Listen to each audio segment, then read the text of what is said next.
America can't seem to decide whether or not it's Christian. A lot of Americans are adamant that Jesus remains at the heart of who we are as a country. And a lot of other Americans don't like that at all. So they keep yelling at each other about it a lot. And while that's going on, slowly but surely, religion is being scrubbed from our culture. How else can you explain the fact that NASA just banned the name Jesus? At NASA's Johnson Space Center, they have a newsletter. It gives details for all the different events or group meetings at the Space Center, including stuff like dancing lessons and soccer. And one group at the Space Center is called the Johnson Space Center Praise and Worship Club. Their group meets at lunch hour to pray, sing, and read the Bible. And according to them, they were told by NASA attorneys to not use the name Jesus in club announcements that would go into the Space Center newsletter because that made the announcement sectarian, or religious, in other words. So now the yelling begins. The Praise and Worship Club lawyered up. On their behalf, Liberty Institute, the country's largest law firm that deals with religious rights, has threatened to file a federal lawsuit unless NASA apologizes and stops censoring the name Jesus. So of course, NASA fired back, although their yell was really more of a, what? This is their official response to the whole banning Jesus thing. Consistent with federal law, NASA attempts to balance employees' rights to freely exercise religious beliefs with its obligation to ensure there is no government endorsement of religion.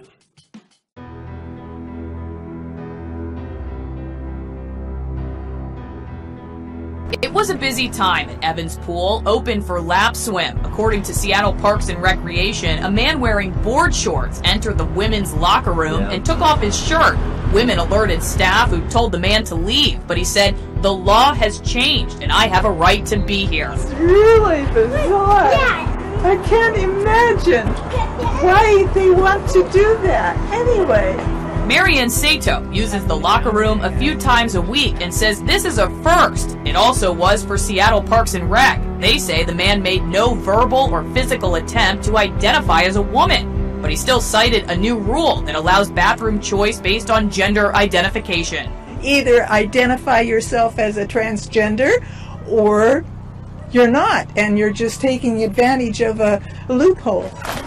Well, good morning, and thank you all for coming out. The issue of toilet wars drew protesters from both sides to Olympia on Monday. Opponents claim the rule opens up bathrooms to voyeurs. This code was so poorly written that it contains so many loopholes that predators will abuse. We know because we have lived it. But supporters say that's an unrealistic fear. Somebody is being voyeuristic or is going to hurt somebody, that's still illegal and they will still be arrested. No one was arrested in this case. Police weren't called, even though the man returned a second time while young girls were changing for swim practice. It sort of works against the point that they're trying to make. You know, they're causing people to feel exposed and vulnerable in a place like that, with the intention of reducing people feeling exposed and vulnerable. Pool regular Alden Shank says the man's protest, if that's what it was, hurts the greater cause. As far as policy to protect everyone, Seattle Parks says it's still working on the issue. Right now, there's no specific protocol for how someone should perform their gender in order to access a bathroom. They just rely on verbal identification or physical appearance, and this man offered neither.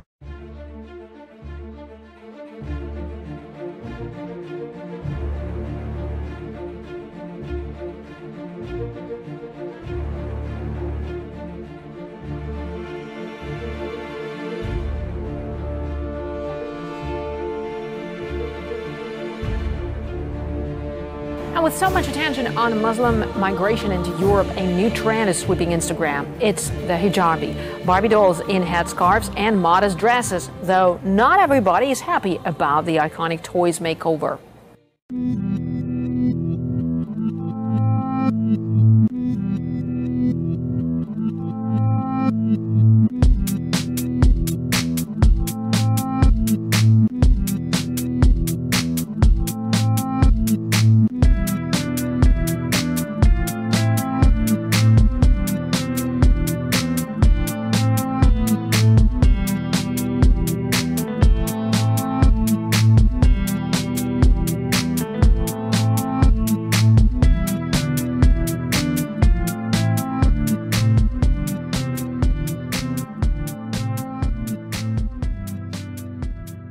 She's just an 18-year-old freshman at Brown University.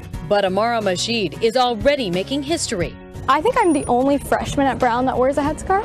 Born in the U.S. to Sri Lankan immigrants, Amara is an activist and Muslim American fighting to break down the stigma surrounding the headscarf with the Hijab Project.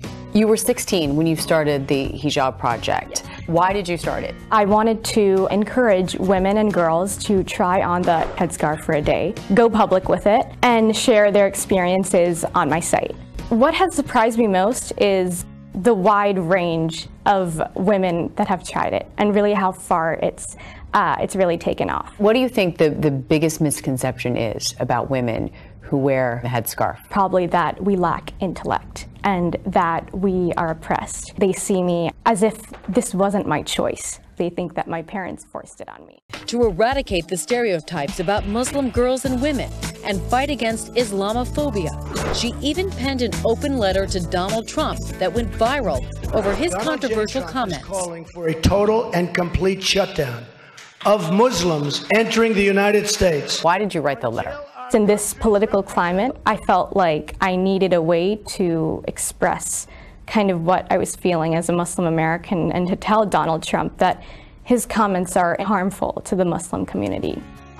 Because of that passion to change the world, she earned a spot on 17 Magazine's Teen Power list.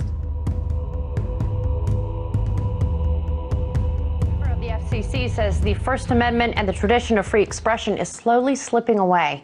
Joining me now to discuss this is legal and media analyst Lionel of Lionel Media. So Lionel, do you really think that free speech is under attack? Yes, absolutely. Look at what you just talked about. Two different vectors. Think about this. First of all, you have this encryption issue. And again, the government is using the specter of terrorism. And whenever you say terrorism, we have to do anything to stop terrorism. Through this incredible Hegelian dialectic, like a dog whistle, we just freeze. And through some patellar Pavlovian reflex of nodding, we say, well, absolutely, sure, take it. No! Encryption is speech. Encryption is language.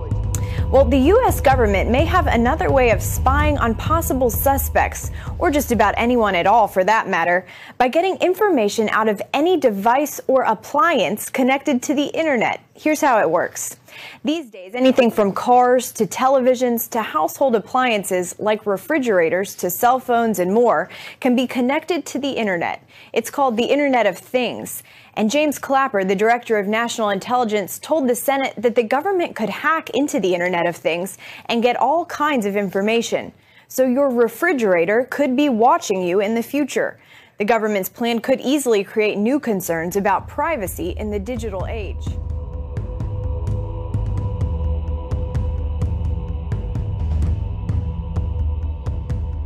Environmentalists have been calling Indian Point nuclear plant in upstate New York Chernobyl on the Hudson, dismissed as sensationalism by the nuclear industry. But let's factually compare the two. Now, Indian Point facility generates as much power as Chernobyl reactors used to generate. They also power millions of homes across the area here. The Indian Point facility is also 10 years older than the reactor Chernobyl, which exploded in 1986. But here is one fact which generates the biggest number of fears. Before the 1986 catastrophe in Chernobyl, there had only been one incident at the entire nuclear facility. In the last 10 months alone, there had been 9 at Indian Point. Having lived in areas within 20 miles of Indian Point for almost 2 decades, Joanne DeVito strongly disagrees. She and almost all of her family feel lucky to be alive. In 2013, at the end of the summer, my daughter Michelle was diagnosed with thyroid cancer. 2 weeks later, my daughter Jennifer called and said, Mom, I have thyroid cancer also. My third daughter was checked. She had it. I had it. We were 8 miles away from Indian Point for 7 years and then 11 miles away for another 7 years. My sister died this year of glioblastoma tumor, and she lived in White Plains, New York, which is within that cancer cluster, again, about 18 miles away. Joanne says it was not genetic too, as her family had never had cancer. She has no doubt whatsoever what caused this. So you think that what happened to you happened because of Indian Point? Absolutely. A lot of fingers have been pointed at the station as of late, since about 2010, related to the thyroid cancer issues in the area. Yeah, there is no relation whatsoever. It's not me just saying this. This is medical, research and science that has shown, actual stuff that has shown that there is no relation or correlation. The Louisiana legislature is holding an emergency session tonight due to a massive budget shortfall. The governor has presented the state with a stark choice: raise taxes or see devastating cuts in essential services. David Begnaud reports. You're doing an injustice to your constituents. With Louisiana in the midst of a recession, some might say it's a bad time to ask the state legislature for new taxes. But that is exactly what Governor Edwards is doing. We are in an unprecedented position. In a televised address to residents this week, Edwards says if Louisiana's financial woes aren't fixed quickly, the disabled will lose state Medicare, public universities may close, and he said fans could say farewell to college football. These are not scare tactics. This is reality. An unstable state budget will not only hurt children and working families in our state, it will devastate communities, businesses, and local government as well. And I'm not telling you to vote for Trump or not to vote for him, but I do appreciate Trump raising this issue. Carrier is moving to Mexico, air conditioning company. Not only the ones I talk about all the time, Nabisco and Ford, and they're all moving out. And that stinks. What are these 1,400 Carrier employees going to do about jobs? How are they going to pay rent, feed their children? This is horrible. Those employees are devastated. Here's the video of the company ruining their lives. The best way to stay competitive and protect the business for long term is to move production from our facility in Indianapolis to Monterrey, Mexico. Protecting the business long term? What about these families and loyalty to them? And that's not all. Listen to what the Carrier executive told the crowd. I want to be clear, this is strictly a business decision. Strictly a business decision. Now, that's supposed to make the devastated employees feel better? Strictly a business decision? I'll tell you why they're moving. One of two reasons. Either greed, which is stunning in light of the fact that 2014 Carrier's parent company, United Technologies, made $6.2 billion in profit. Or second, it's because of lousy management. The management didn't do their jobs. They didn't manage the company, so now they're laying off the ones who were doing their jobs, the workers. It's disgraceful. The final story of the program, French farmers have staged an angry protest outside the capital, Paris, against farming regulations as well as collapsing prices of their products. The farmers gathered in front of the Services and Payment Agency in Montreux, shredding egg cartons and setting tires on fire. The agency is in charge of distributing almost all European aid to French farmers. The protesters say they are being forced out of business by rock-bottom prices despite receiving 600 million euros worth of assistance last summer. One of the major reasons behind falling prices is Russia's last year embargo on imports of European products. It was the Kremlin's tit-for-tat move after the EU sanctioned Russia for its alleged role in the Ukraine crisis. Fired tear gas at protesters on the Greek island of Kos, where locals rallied against the construction of a migrant facility.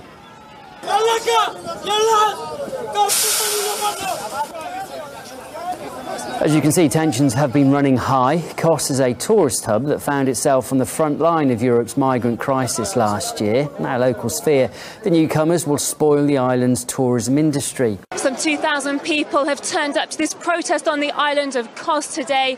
They're angered that a refugee registration centre will be opened on their island. We want them to come, pass by, make their papers and go wherever they want to go. Here is a tourist place. We have people that come here for holidays. They can't stay together on the same place. Protesters have marched from the centre of Kos to here, which is where the refugee hotspot centre is due to be opened.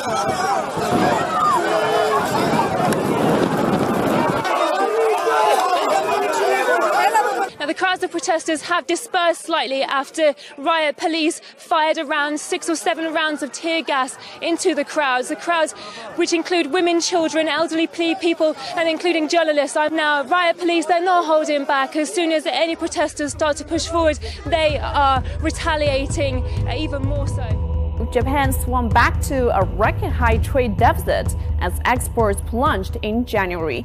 The monthly deficit came in at $5.7 billion US. Overall exports lead almost 13% from a year ago. The weak figures dealt another blow to Prime Minister Shinzo Abe's bid to stay deflation and kickstart the world's #3 economy.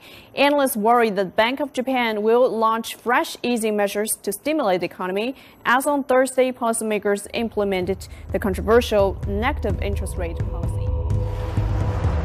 You may not see oil rigs or wells or pipelines, but in this city, the financial heart of Canada's oil patch, each blow to the price of oil has slashed thousands of jobs, billions in investment, and now barrel after barrel of production. More buyers, more sellers. The aftermath is already showing up in Larry Graham's auction yard. It's a 360 hoe, and it's between 400,000 and 500,000 new. As production is cut, heavy equipment, drilling equipment, oil patch service vehicles, and trucks, and more trucks are being sold off. They got to get rid of it, so auctions are the quickest and fastest answer by far to do that. While global oil production has barely budged, Canada's production is showing the first signs of buckling. One recent Canadian study found drilling was down nearly 50% this year alone. Our cost structure is still definitely higher than in the U.S., and certainly the oil sands are making no money on any barrels being produced. Venezuela's economic crisis is fast becoming a humanitarian crisis. Pharmacies are running out of medicine, lines get longer for rationed food at supermarkets, and crime is spiraling out of control.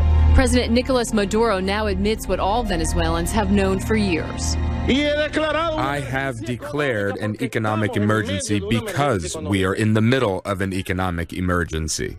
This country has the largest proven crude reserves in the world, but as oil prices plunge, the state is running out of cash. A large debt bill coming due this month is expected to be paid, but after that, uncertainty looms. It seems almost impossible to find a scenario where they don't need to default, probably later in the year. Now, what this default looks like is really anybody's guess, but it looks very messy. Venezuela needs oil at over $100 a barrel, about 5 times more than where crude is trading right now. During the boom times, former President Hugo Chavez ramped up social spending, but saved little for the future. With benefactors like China also struggling, the Maduro government has few places to turn, and anger at the government is at a fever pitch. Who's hungry is us, not them. It's us, the people. None of them, politicians, governors, nor the president.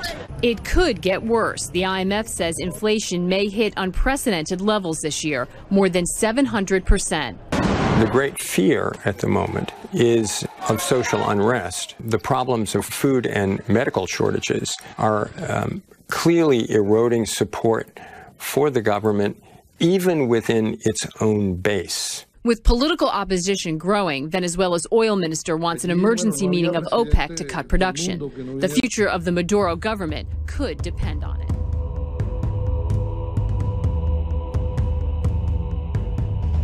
World's top largest oil producers, Saudi Arabia and Russia, have agreed to freeze oil production in an attempt to counter sliding crude prices. Oil has lost 70% of its value in the last 18 months. I'm joined live by RT's Emily Sue now for more. Emily, thanks for coming in to give us the latest on this story. Well, the meeting was kept under quite a lot of wraps, wasn't it? Why the secrecy?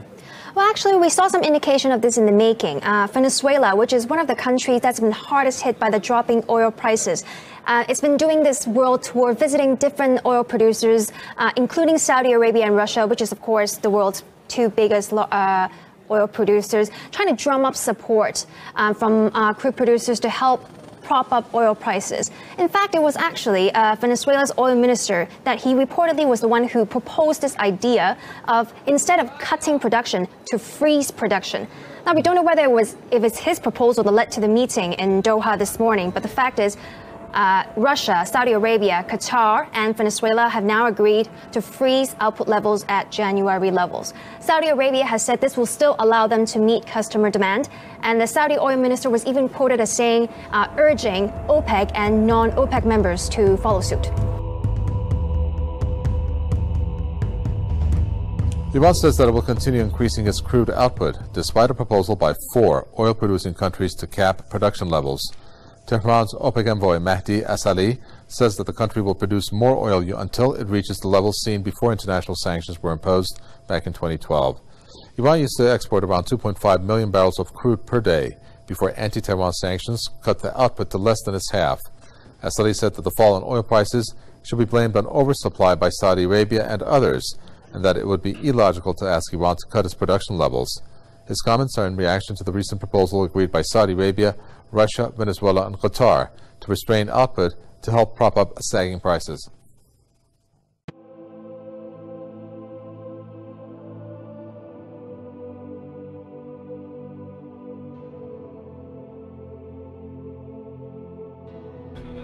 Iran has called for close cooperation between Tehran and Moscow to eradicate terrorism from the Middle East. Iranian Defense Minister Brigadier General Hossein Dehan made the remark in a meeting with Russian President Vladimir Putin in Moscow.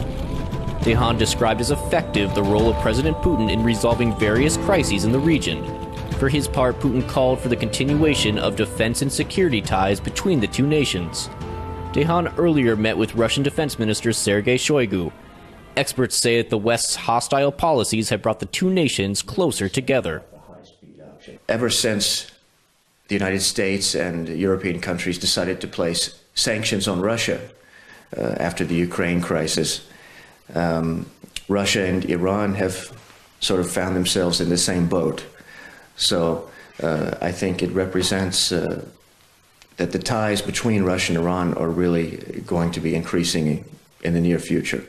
The two sides also discussed the delivery of Russia's advanced S-300 anti-aircraft system to Iran. Russia's foreign ministry announced that Russia would begin deliveries in the nearest time. S-300 is one of the most advanced anti-aircraft systems in the world, and it should significantly increase Iran's anti-aircraft capabilities. During his time in Moscow, Dehan also expressed Iran's interest in purchasing Russian weapons and military hardware worth an estimated $8 billion. The visit of Iran's defense minister to Moscow is yet another indicator of increased political and military ties between the two nations. Delivery of S-300 systems as well as the new $8 billion weapons deal shows that Iran and Russia are committed to close security cooperation in Syria and the Middle East.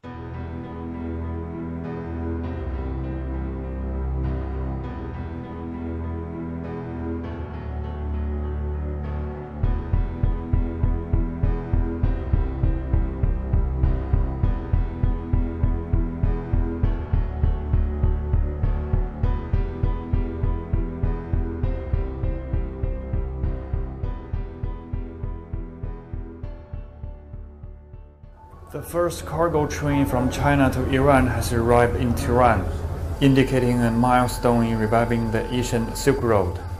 The train has passed through Kazakhstan and Turkmenistan to Iran, traveling a distance about 10,400 kilometers. Asian Silk Road trade route served as an important bridge for East-West trade and brought a close link between the Chinese and Persian civilizations.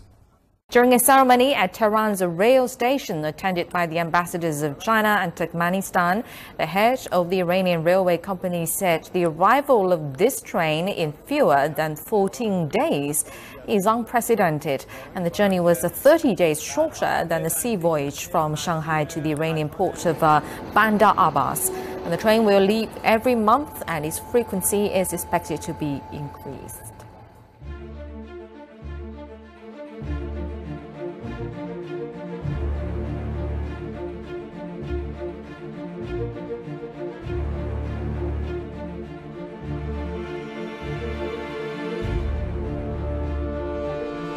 The US dollar is losing ground as the leading currency used for international trade. Brazil now says it's planning to use the euro instead in its dealings with Iran. Everyone's racing after Iran now. The trade potential is very big. We will find ways to settle payments, the type of payment and currency. Now, the South American country is planning to receive payments for goods in the European currency. And the move is to sidestep US sanctions on Iran, which ban the oil-rich nation from using the American financial system. Brazil's hoping for an economic boost from its dealings with Iran, which is seen as something of a pot of gold in terms of world trade, certainly after some of the sanctions were lifted. Now, we spoke to Adrian Salbucci, an international consultant from Argentina. He says Iran's now playing a big role in promoting trade in other currencies. The dollar is suffering a severe crisis worldwide, and Iran holds an important key in shifting the dollar to the side, because the dollar is no longer the global reserve currency. And Iran is doing a very intelligent move in the sense that it is not trading in dollars, but rather in euros, in yuans, in rubles, and in other currencies. So in a way, Iran can do this because it has a powerful and strong political and geopolitical position. Iran joins the list of more than 20 countries that are now no longer solely trading in US dollars. We're talking Russia, India, China, Australia, Germany, France, even the UK. And together they account for 60% of the entire world's GDP. Worse in the Middle East than we were 15 years ago. I mean, right now it's a disaster. Saddam Hussein was a bad guy, right? Bad guy. But you know what he was good at? Killing terrorists. There were no terrorists. He was killing terrorists. Now, Iraq is Harvard for terrorists. If you want to be a terrorist, you go to Iraq. It's Harvard. And what did we do? You know, we spent all this money, lost all these lives, have all these wounded warriors. What do we get? And Iran is taking over. Not only do they get the $150 billion in the stupid deal that we made, one of the dumbest deals I've ever seen, ever, but now they're taking over Iraq that we handed them. They've been fighting for years to try and take each other over. Well, we decapitate the one country. They're now taking over. And people don't realize Iraq has the second largest oil reserves in the world. So we took it and we just handed it to them on a silver platter. How could we have been so stupid?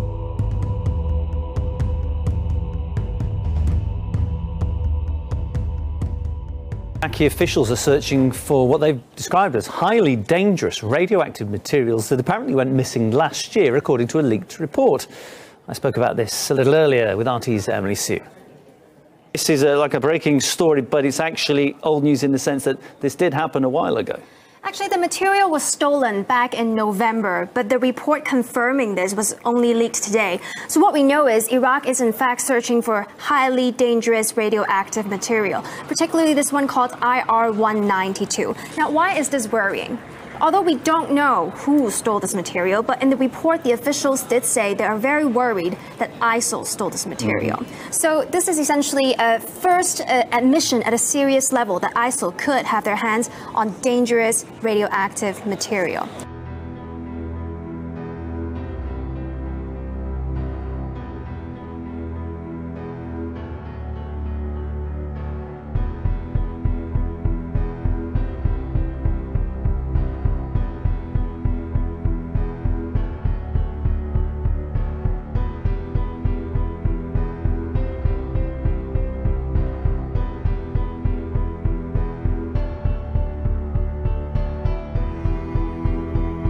Organisers say it's the largest military exercises ever conducted in the region, involving ground, air and naval forces.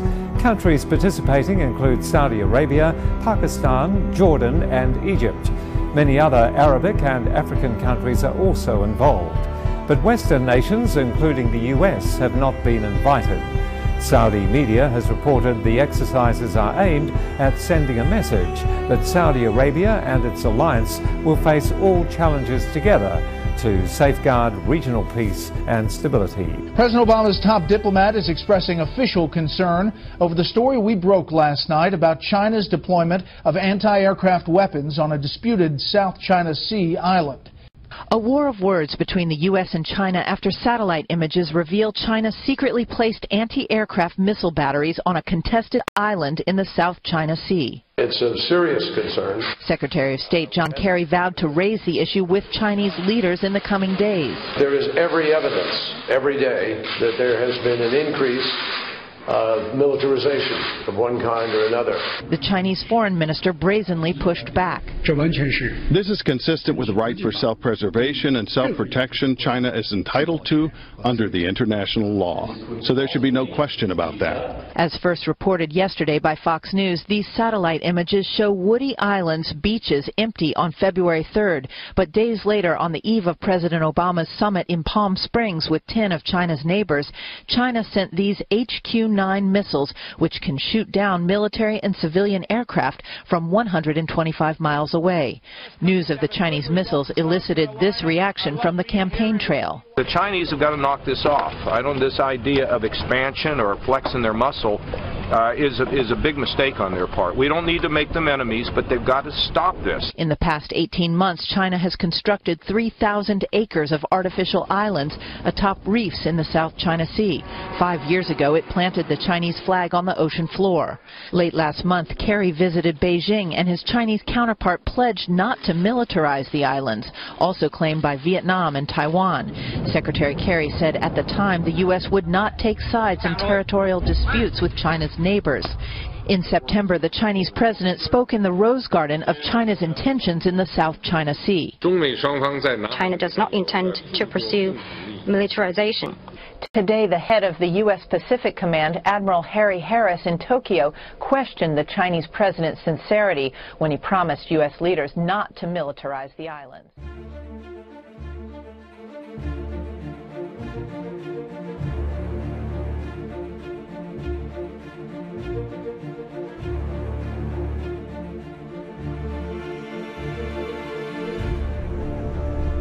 The purpose that we're out here for this particular event is to practice the procedures and the processes that go into evacuating non-combatant personnel over to a safe haven in the event of a natural disaster.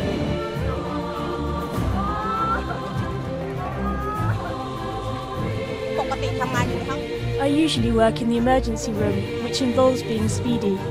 What I'll take from the exercises is that I have to be decisive, precise, and work fast in the emergency room.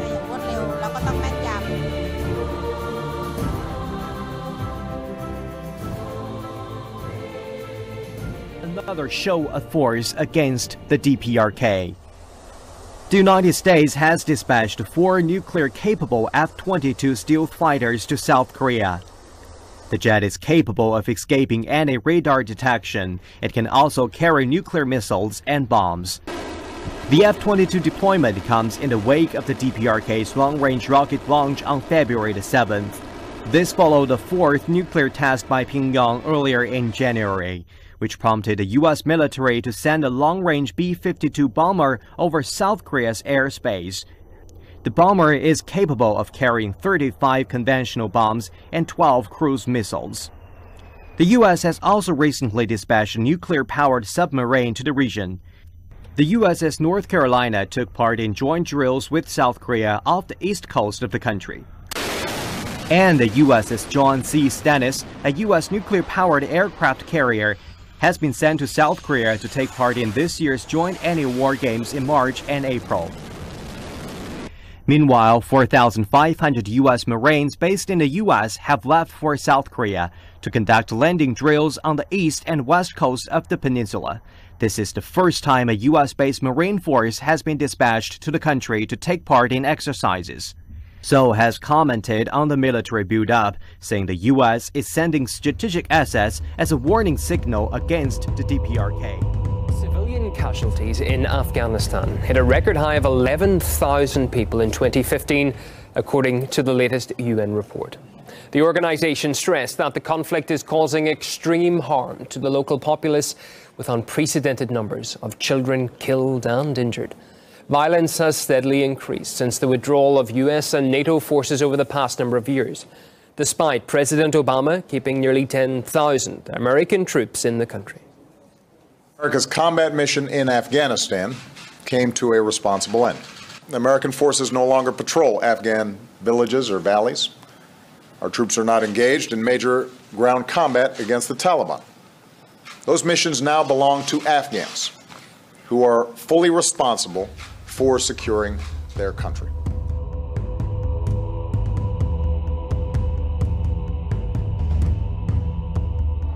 Chaos in Ankara after a car bomb explodes at a busy intersection during rush hour in Turkey's capital city. Turkish officials say the target was a military convoy. Several vehicles were reportedly hit as they waited at a traffic light. U.S. State Department officials say the explosion was about a half-mile from the U.S. Embassy, where a duck and cover order was issued. The embassy is working to determine if any U.S. citizens were involved, and we stand by to provide any and all consular assistance. The U.S. Embassy also issued an emergency warning message to U.S. citizens urging them to avoid the area and to monitor local news. Turkey's President Recep Erdogan said his country will fight those who carried out the attack and the, quote, forces behind them. No one has claimed responsibility yet, but Kurdish rebels and Islamic militants have launched deadly attacks in Ankara and other parts of Turkey before. Turkey's military continues to battle Kurdish rebels in the southeastern part of the country and also in Syria, along with ISIS militants. Washington, though, is urging Turkey to hold its fire on Kurdish forces in order to allow a pause in Syria's civil war to take effect. Major winter storm spawning tornadoes that tore through the South. 15 states on alert this morning from North Carolina all the way up to Maine. And that storm also dropping a dangerous mix of snow, ice and rain across 1,200 miles. It's blamed now for thousands of accidents. And ABC's Mary Bruce has the very latest. Overnight, slick, sleety roads leading to wreck after wreck. There's a lot of icy spots. Early this morning, this massive pileup in Pennsylvania, just north of Scranton on I-81. Semi-trucks plowing into each other after hitting black ice, crushing several cars in their path. Rescue crews are on the scene. There are reports of multiple injuries. The ice-covered interstate remains closed. Many cars unable to get traction. Over 2,000 wrecks in 24 hours across 17 states. Virginia alone seeing more than 500 accidents. And it wasn't just miserable road conditions. Tornadoes touching down in the south. On the Florida-Alabama border, a tornado damaging homes and dropping trees on cars. In Louisiana, a reported tornado ripping the roof off this car wash and tossing it into this Pizza Hut. Cell phone video capturing the panicked patrons moments after. You all right, Mom? You all right? Miraculously, there were only minor injuries. And this morning in Mississippi, they're cleaning up after a tornado may have touched down there. 3 homes flattened and completely destroyed. Here at the Charlotte airport, it is a wet, slick mess. Already 20 flights canceled, nearly 400 across the country, and growing. The third most powerful earthquake in Oklahoma's recorded history jolted the northern part of the state this weekend. The magnitude 5.1 quake centered near Fairview was felt in 7 states overall. Maria Villarreal has more on Oklahoma's dramatic spike in earthquakes. The ground keeps shaking in Oklahoma and more violently. This year already 140 quakes, 3.0 or larger, an average of 2.5 per day. Before 2008, the average was 1.5 per year.